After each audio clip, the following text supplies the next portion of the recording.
બકરી ઈદને લઈને દક્ષિણ ગુજરાત મુસ્લિમ સમાજે રેન્જ આઈજી સુરત સમક્ષ રજૂઆત કરી હતી। સમાજના પ્રતિનિધિ મંડળે રેન્જ આઈજી ઓફિસ ખાતે આ બાબતે લેખિત આવેદનપત્ર આપ્યું હતું અને તાત્કાલિક અને કડક પગલાં લેવા માંગણી પણ કરી છે।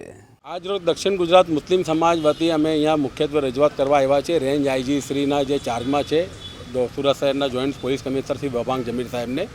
રજૂઆતનો મુખ્ય હેતુ એ છે કે તારીખ 6 જૂનથી લઈને 10 જૂન સુધી મુસ્લિમ સમાજનો પવિત્ર ઈદુલ અઝા તહેવાર છે, બકરી તહેવાર છે, જેમાં ઘેટા, બકરા અને પાડાની કુરબાની કરવામાં આવે છે અને એ સુરત અને સુરતથી દક્ષિણ ગુજરાતના જે સ્ટેટ હાઈવે છે કે નેશનલ હાઈવે છે એના દ્વારા મુંબઈ ઘણા જાનવરોની અહીંથી ટ્રાન્સપોર્ટ દ્વારા અવરજવર થાય છે।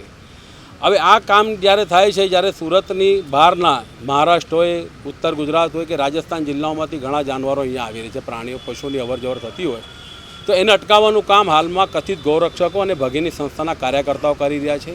એ રીતસર કાયદો વ્યવસ્થા હાથમાં લઈને જાણે એ જ પોલીસ છે, એ જ કાયદો છે, એ જ ન્યાયાધીશ છે, એવી રીતે જે ગાડીઓ વાહનોને અટકાવી રહ્યા છે, જો હુકમી કરી રહ્યા છે, એમની સાથે અમાનવી અત્યાચાર કરી રહ્યા છે અને ઘણા કિસ્સામાં તો એ લોકો ડ્રાઈવર અને કંડક્ટરો પાસેથી પૈસાની ઉઘરાણી પણ કરી રહ્યા છે। એવા બનાવો પણ સામે આવ્યા છે।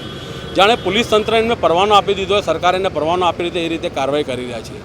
એમની કાર્યવાહીથી તો ખરેખર પોલીસ તંત્રને પણ શરમ આવી જોઈએ અને એમને પણ નાલિશી થવી જોઈએ કે જે કામ પોલીસે કરવું જોઈએ એ કામ આ કથિત ગૌરક્ષકો કરી રહ્યા છે કાયદો હાથમાં લઈને। અમારી એટલી જ માંગણી છે કે જે અમારા કુરબાનીના જાનવરો આવતા હોય પોલીસ જો એને ડિટેન કરે, પોલીસને જેમ લાગે કે આમાં ખોટું છે, ગેરકાયદેસર છે તો પોલીસ કાર્યવાહી કરે, એમાં અમને ક્યારેય કોઈ વાંધો નથી।